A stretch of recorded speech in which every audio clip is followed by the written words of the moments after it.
Resilience appeared just very recently in the news. I know Ida Buttrose had some very interesting things to say about resilience that didn't particularly win her many flattering reviews, but I'll put that aside just for a minute. Resilience is an interesting topic, and it's interesting for a few reasons. One of the downsides of the whole resilience piece for me is the emergence of almost a resilience industry, the ability of people to peddle resilience as something they can actually sell you. And lots of organisations, certainly in the workplace, have put into place, lots of resilience programs. It's certainly been a topic that's been talked about in schools for a very, very long time, but quite differently than how it's manifested in workplaces. So there's a few things I wanted to comment on about resilience that may synergize nicely with some of the views you have around resilience, but it also may challenge some or expand or extend some of the views, perhaps get you to think of resilience a little differently than you currently do. So resilience is not, the purpose of having resilience is not so that you can endure more. And that's the element, I guess, of the workplace approach to resilience that I've probably really struggled with as a practitioner out in the space, because what lots of organisations have gone to do is to try and put resilience in place as opposed to address the underlying issues that are causing people to face difficulty and adversity in the first place. And so it's kind of like it's working at sort of the wrong end. But resilience is a capacity that we all have. And in actual fact, we've got natural resilience built in to ourselves as human beings. And that has occurred over our evolutionary history. It's part of our ability to naturally come back from changes from equilibrium. So when we have really high positives, we naturally come back from those. When we have lows, when we have intense negatives, when we have setbacks, we actually naturally come back from those. Now, I'm probably going to repeat 1,000 times, context is everything. So how far somebody bounces back, for how long they bounce back, context is everything. And there is no recipe for resilience that people can follow and be guaranteed some kind of outcome. So I want you to think of resilience more like it's my ability to meet a challenge and meet that challenge in a way that increases the odds of maintaining reasonable levels of well-being, being able to meet the challenges that particular adversity may bring to me, increase the odds that I'm able to recover faster rather than slower. So in a timely fashion, I can recover from that particular setback. Or potentially, the resilience enables me to, in fact, maintain the same level of wellness or well-being whilst I meet that particular challenge. So there's lots of different elements to resilience. And yes, resilience will also play a part if I am challenged by multiple events, one after the other, then resilience can play a part in for how long can I sustain a reasonable level of well-being and enable myself to be able to meet the challenges that those potentially repeated events can bring about. So resilience is absolutely a very important part of our toolkit, but it's not actually a thing in and of itself. It's an outcome of lots of other things. So we can't actually make people resilient. We can't say, oh, here's some resilience, throw this in your toolkit. In order for us to help people build their capacity around being resilient, when that's required, there's a whole bunch of different things that contribute to people having more resilience. And I'm going to use the example of gratitude to also parallel this with the concept of resilience as well. The science very strongly shows that gratitude is good for us. Okay, the experience of gratitude is beneficial for us as human beings. However, how we do gratitude, how we express it, how we experience it, how we process it is very individual. There's subtleties, there's uniqueness in the way each individual does the concept of gratitude. And that difference is important in terms of how much benefit an individual may get. So I want you to think of resilience in exactly the same way. The science shows that resilience is an important part of our toolkit as human beings, but there is no one single recipe for resilience. So what we need to be able to do and understand is explore all of the different elements of resilience that are available, and which are the ones that are going to work best for who in what circumstances. Because remember, context is everything. So when I talk about context and resilience, I want you to think about the challenging event in itself. So the context of that event is significant. You and I could experience, if you like, the same event, but have very different outcomes, or be able to display varying levels of resilience towards that exact same event, because context is everything. We may experience different events and have, again, very varying levels of ability to use our resilience. So how much resilience do I have? How much do you have? Well, exactly, context is everything. But then what sort of capacity do I have to access that resilience when I need it? And again, context is everything. We can experience the same thing multiple times, and funnily enough, sometimes we're very resilient. We're able to tap into those stores of resilience and use them very effectively on one occasion, yet we might find ourselves experiencing very, very similar, if not exact same adversity, and for some reason on that particular occasion, the ability to access our stores of resilience, it just isn't the same. So again, context is everything. Lots of people have played in this space, and again, as I said, there's kind of not a specialist resilience piece, because resilience is actually an outcome of a whole bunch of things. So I thought I might go through some of those things. Obviously that, we have loads of resources on all of the things that I particularly mention, if there's anything there that is of interest to you to go a bit deeper in your understanding or your reading. So the first one is positive emotion. So we know that there's a link between people's resilient capacity and the amount of positive emotion that they experience. So if we are able to increase the ratio of positive emotions that we're experiencing across our lives, in a general way, then we tend to have higher stores of resilience. We tend to have more success at using that resilience when we come across challenges. So the amount of positive emotion that we experience definitely plays a part. So positivity, we know, is an important part of that resilience package, if you like.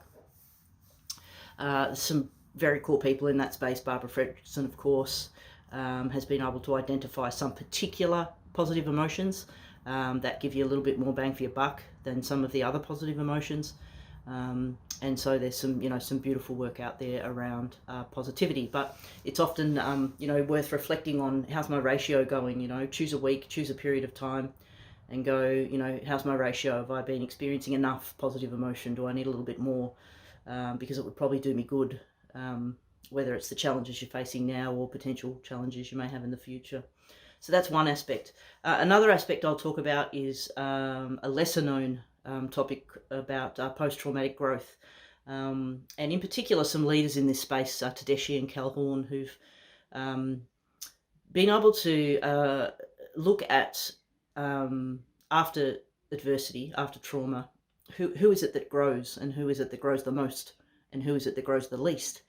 And there's some really remarkable things that we can learn from this particular part of research. So the first key is to understand is that the very, very largest majority of people who experience adversity or trauma actually grow. It's only a very small percentage of people who end up with, conditions like PTSD or prolonged chronic debilitation from trauma. Okay, so most people actually grow. So when we look at those people and we learn what it is about them that helps them grow, there are two very key elements that have shown up in the research so far.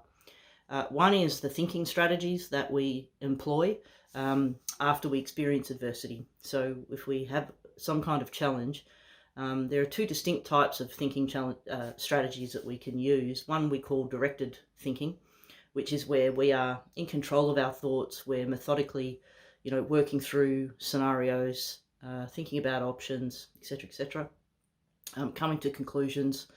And that particular thinking strategy then leads to the second ingredient, which is our ability to make sense of where we're at, what's happening, and find some kind of meaning in our lives around that particular adversity. So we've got the thinking strategy, and then we've got the amount of sense, the amount of meaning that we can connect to the difficulty that we are experiencing and what that might mean for us for the rest of our days. The second particular, and they're the people that grow the most with that particular thinking strategy. They also have the highest sense of meaning and purpose and future self. The second type of thinking strategy, which is leads to growth but lower levels of growth, is what we call uncontrolled indirected thinking, which more commonly you would kind of probably be familiar with the word rumination. So this particular type of thinking strategy is where we kind of go round and round and round and round in circles, having the same thoughts, ending up not being able to come to conclusions or not being able to come to acceptable conclusions, which then prompts us to go around and around and around again, leaving us not able to land anywhere that allows us to move forward in a positive way. And it turns out that the people that deployed those particular types of thinking strategies found it the hardest to create some kind of sense out of both their adversity and potentially what their future self would look like.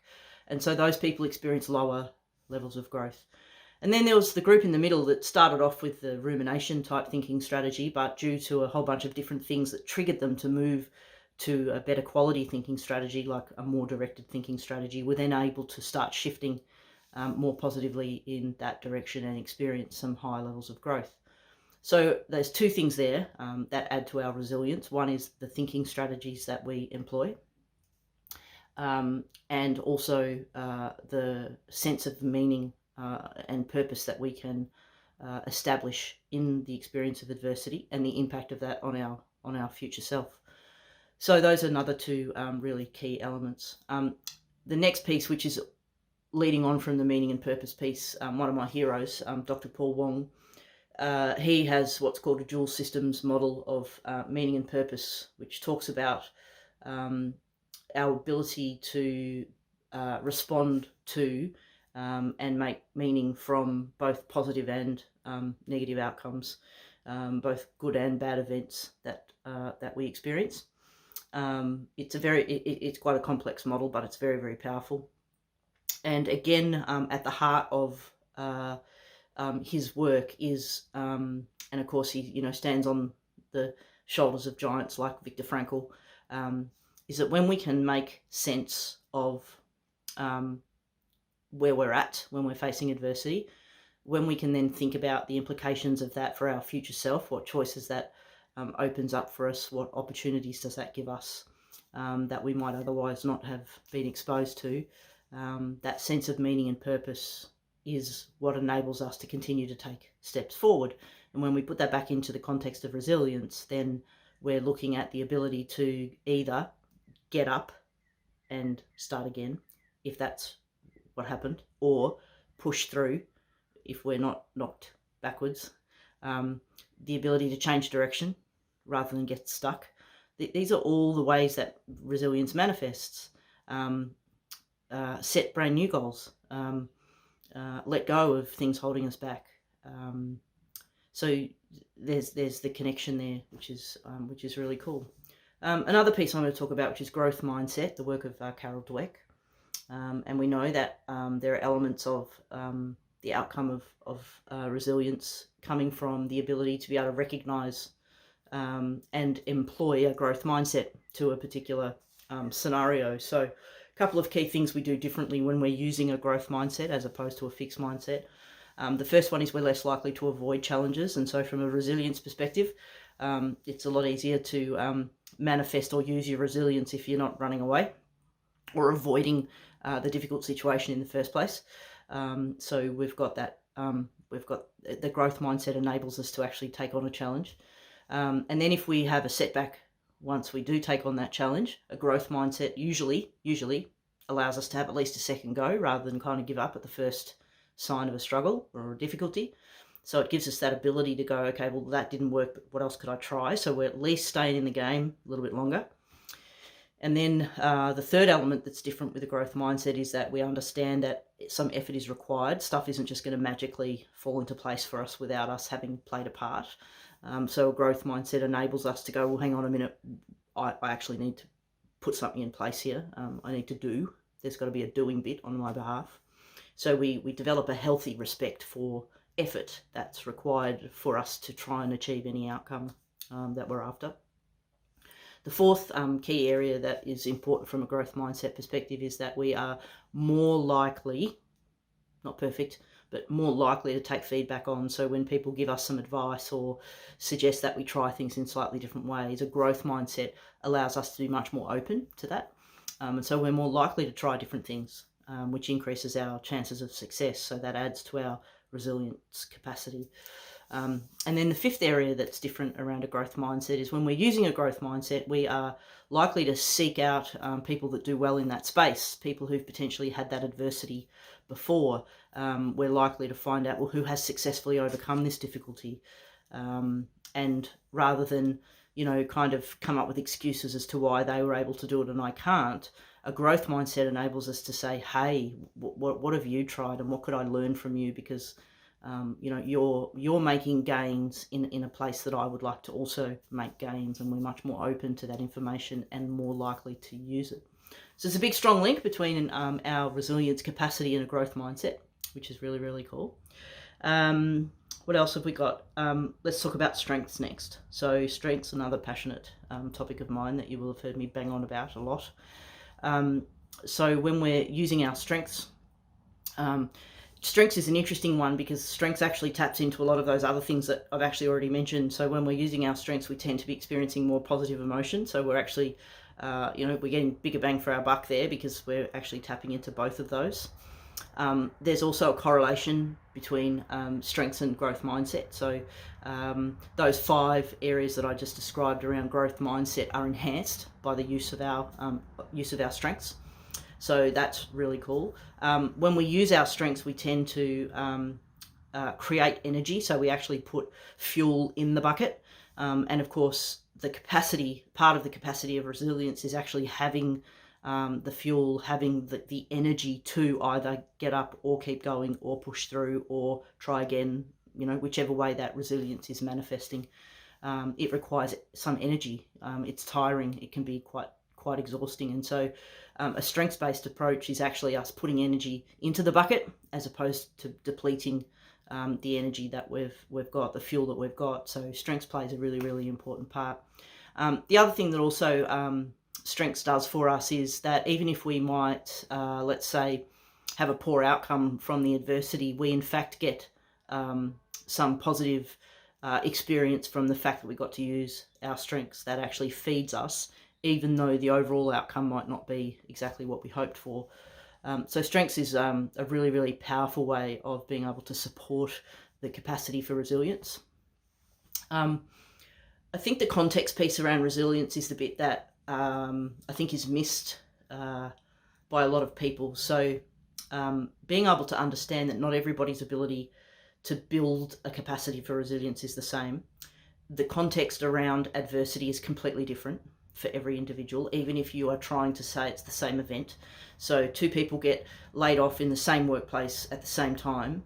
You can't just say, oh, well, those 2 people, how come, one person's okay and one person isn't? It's just not that simple because of the subtlety, the uniqueness of the context that has on that person's ability to even access their stores of resilience, regardless of how much they actually had to begin with. And I think that, I guess my only commentary I'll make on some of the recent comments that have been made in the media is it disappoints me that people who are in positions of influence use, unfortunately, those platforms and are perhaps not being as self-aware or using their emotional intelligence as much as they possibly could, because resilience requires support. Helping people be resilient requires to have belief. It requires people to feel supported, to feel acknowledged and heard, to feel like someone gets their story. And so when sort of blatant or sort of blasé comments about how easy people have or haven't had it, or eat some concrete, or suck it up, or being a princess. That sort of flavour of comment is actually not at all helpful for the people that are struggling to both build their capacity of resilience and potentially access that capacity when they need it. And I think that those comments are often, they come from a place of ignorance because of that lack of acknowledgement that that the context is absolutely essential to understand. There's no one story. As soon as we decide there's only one story, we've just eliminated, everybody else's. We've stopped validating everybody else's experience. So there's a few thoughts on resilience. I see resilience as one of those things that's an ongoing part of your landscape for flourishing. It's making sure that you're doing enough activities of different types on a regular enough basis that you're continually adding to that store of resilience, and your ability to then access that for the various and different challenges that you have. Last piece I'll mention, the research shows that people with stronger support networks tend to do better. So I also want you to think about the sorts of positive relationships that you have in terms of when you do face adversity, who are the people that you can reach out to for those specific needs that you have. It will vary because, again, the context is important. So it won't necessarily be the same person that you can reach out to for all of the different challenges. You might have very specific people that really have a very special way of being able to support you because perhaps they have a particular understanding of a set of circumstances that other people don't have. They are able to withhold their judgment and just allow you the space to be able to get through that story and then work out some next steps. Just have a, look around your landscape, check out those positive relationships, and just, identify who those people are that you can use for the different contexts that you'll need when you come up against challenges. But most important thing, please don't think you're not resilient. We're all resilient. It's naturally built into us. We just need to remind ourselves and teach the skills. It's not just an automatic thing that everybody gets this great big giant bucket, lucky, woo, and hopefully, it lasts long enough. We have to actually cultivate the stores of resilience and continue to make sure that those stores are healthy, and also cultivate the skills in being able to access those. But we are all incredibly resilient, and it's just one of those things that we need to make sure that we keep cultivating in our landscape for flourishing.